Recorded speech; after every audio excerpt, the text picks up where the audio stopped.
give all praises to Yahweh, Bahasham Yahweh Shai, Bahasham Rakak Badash. Again, all praises to the Heavenly Father, whose name is Yahweh, due to the name of his only begotten Son, whose name is Yahweh Shai.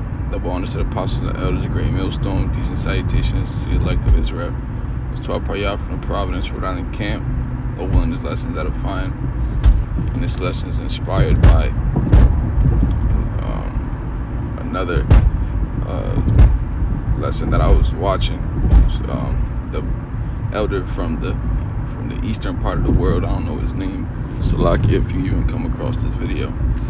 I was watching him, and he was talking about the Lord and the chariots, and how they're gonna come and destroy everything. And I was just thinking about that today as I woke up on my way to the plantation, and how the timing of everything taking place is perfect.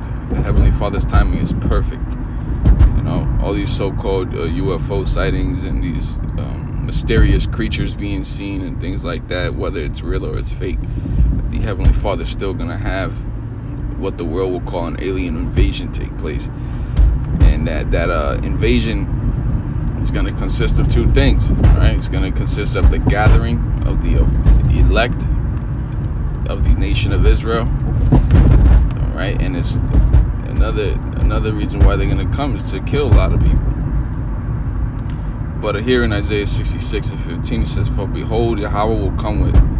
So I'm gonna read that again. "For behold, Yahweh Ba'ashem Yahweh Shai will come with fire, and with his chariots like a whirlwind, to render his anger, with fury and rebuke, with flames of fire."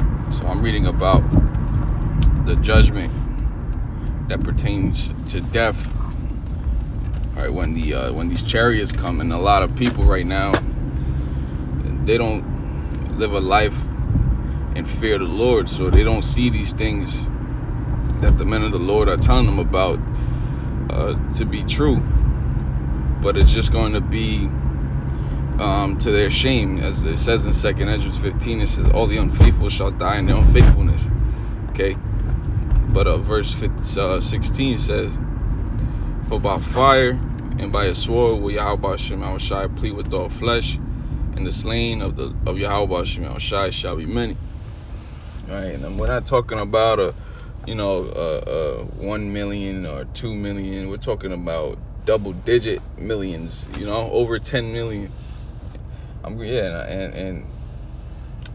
They try to say the population of the earth right now is where it's at, but that's always a suppressed, essentially.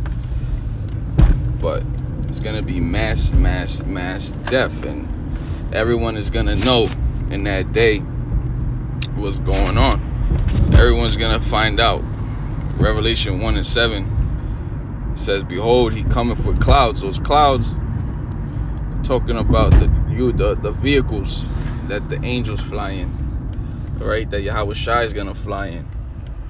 See, it says, "Then every eye shall see him, and they also which pierced him, and all kindreds, and all kindreds of the earth shall wail because of him, even so among." And that's talking about reincarnation right there. How are those that pierced him 2,000 years ago going to see him? It's through the process of reincarnation. Okay, because he got a bone to pick with a lot of people. Yahweh Shai has a bone to pick with a lot of people. Okay, so now let me go into the other aspect of why Yahweh Shai is coming.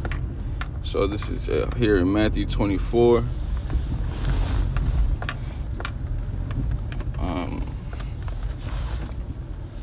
Let me see. This is Matthew 24 and 29. It says, "Immediately after the tribulation of those days," right? The tribulation talking about Jacob's trouble, right? It says, "The sun shall the sun be dark, and the moon shall not give her light, and the stars shall fall from heaven." Right? All wisdom and knowledge of this world is going to be completely cut off. People ain't going to know what to do. They're going to be tripping. Okay? But the stars falling from heaven is referring to those nuclear missiles. The nuclear missiles that's going to come by World War III. right? These other nations got a beef with America as well. And you can see that brewing up, as Yahweh Shai prophesied of those wars and rumors of wars earlier in this chapter. And continuing on, it says, it says, and they shall see the Son of Man coming in the clouds of heaven with power and great glory. Again, those clouds is talking about the vehicles that the angels are going to be maneuvering in. Okay, the clouds of heaven. In verse 31, and he shall send his angels with the great sound of a trumpet, which is the seventh trumpet that you read in Revelation, the 7th chapter. I mean, not Revelation, the 7th chapter, Salakia.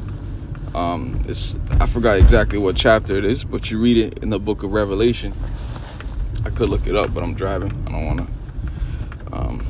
So it says, and then shall appear the Son of Man in heaven, and then shall all the tribes of the earth mourn, and they shall see the Son of Man coming in the clouds of heaven with power and great glory. Because he said that he's not going to come and meet the daughter of Babylon as a man. He's going to come as a being that no one's ever seen before, right? As an angelic being. Okay. It says, and he shall send his angels with the great sound of a trumpet, and they shall gather together his elect from the four winds, from one end of heaven to the other. Because the elect of the nation of Israel have been scattered throughout all nations. Okay, following the customs of other people at some point, not even knowing who they are, but then they've woke up to who they are according to prophecy. Right, the Lord, the Heavenly Father's mercy is so great that he sent his only begotten Son to die for his people, and to join those that were scattered and broken off, okay, back into the fold, back into his good graces, back into his promise, so to say. But I gotta cut it short there. Lord willing, this lesson was edifying. Shalom.